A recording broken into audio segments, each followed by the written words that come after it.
తాకట్లో ఉన్న బంగారాన్ని విడిపించలేక వడ్డీల మీద వడ్డీలు కడుతూ ఇబ్బంది పడుతున్నారా? అయితే ఇప్పుడే సంప్రదించండి శివ గోల్డ్ కంపెనీ. మీ నమ్మకానికి మా హామీ శివ గోల్డ్ కంపెనీ. భోగాపురం అంతర్జాతీయ విమానాశ్రయం నుంచి విమాన రాకపోకలు ప్రారంభమయ్యాయి.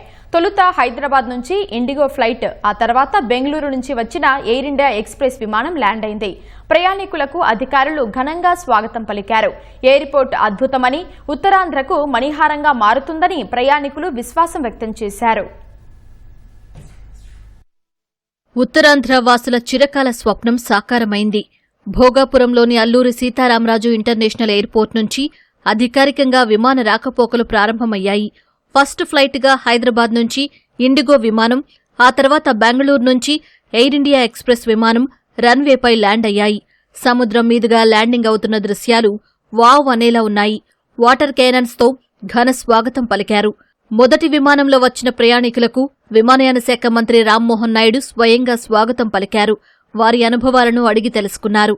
విశాఖ నుంచి హైదరాబాద్, బెంగళూరు వెళ్లే విమాన సర్వీసులను జెండా ఊపి ప్రారంభించారు. ఏటికొప్పాక బొమ్మలు జ్ఞాపికగా అందించారు. కేక్ కోసి సందడి చేశారు.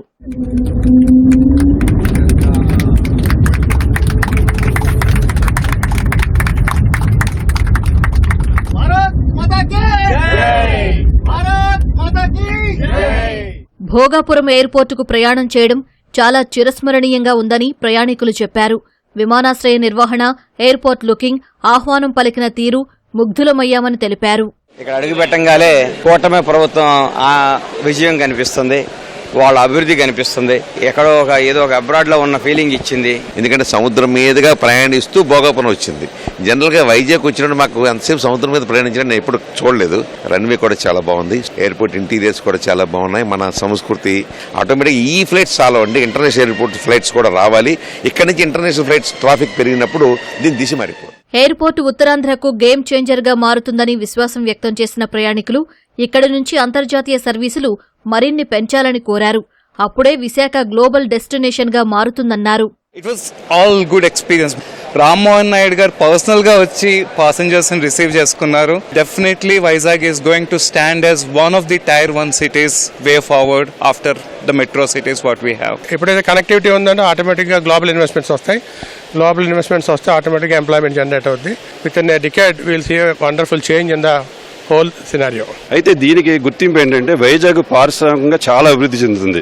ఈ పారిశ్రామిక అభివృద్ధికి ఈ ఎయిర్పోర్ట్ చాలా తోడ్పడుతుందండి. చాలా థ్రిల్లింగ్ గా ఉంది. దీనివల్ల ఉత్తరాంధ్రతో పాటు వైజాగ్, అనకాపల్లి, ఇవన్నీ విజయనగరం చాలా డెవలప్ అవుతాయని ఎక్స్పెక్ట్ చేస్తున్నాము. ఎయిర్పోర్టుకు భూములిచ్చిన రైతులకు ధన్యవాదాలు తెలిపిన రామ్మోహన్ నాయుడు ఉత్తరాంధ్ర ప్రగతి ప్రయాణం వేగం పుంజుకుందని చెప్పారు. ఈ అద్భుతమైన ఎయిర్పోర్ట్ చూసిన తర్వాత ఎంతో గర్వంగా ప్రతి ఒక్కరు కూడా ఫీల్ అవుతున్నారు. అది చాలా ఆనందంగా ఉంది. ఉత్తరాంధ్ర గతంలో ఎప్పుడు కూడా మనం మాట్లాడుకుంటే ఇది వెనకబడినటువంటి ప్రాంతంగా చిత్రీకరించేవారు. కానీ ఈరోజు ఉత్తరాంధ్రలో ఎవరు అడుగు పెట్టినా మొట్టమొదటిగా భోగాపురం ఎయిర్పోర్ట్ వచ్చిన తర్వాత ప్రపంచం మొత్తం ఎక్కడే ఉందేమో అన్నటువంటి ఆలోచన వాళ్ళకి కలుగుతుంది. ఆ రకంగా పెట్టుబడులు రావడానికి అన్ని విధాలుగా కూడా ఈరోజు ఉత్తరాంధ్రకి ఒక కొత్త ప్రాణం పోసే విధంగా, ఒక కొత్త అధ్యాయం మొదలయ్యే విధంగా ఈ రోజుతో ఈ యొక్క కార్యక్రమం మొదలైంది. విశాఖ పాత ఎయిర్పోర్ట్లో పౌర విమాన సర్వీసులు నిలిచిపోవడంతో ఆ ప్రాంతమంతా బోసిపోయింది. విమాన టికెట్లపై పాత కోడ్ VTZ ఉండడంతో కొందరు ప్రయాణికులు పాత ఎయిర్పోర్టుకే చేరుకుని నిరాశతో వెనుదిరిగారు. ప్రయాణికుల అసౌకర్యానికి చింతిస్తున్నామన్న రామ్మోహన్ నాయుడు సమస్యను పరిష్కరిస్తామని చెప్పారు.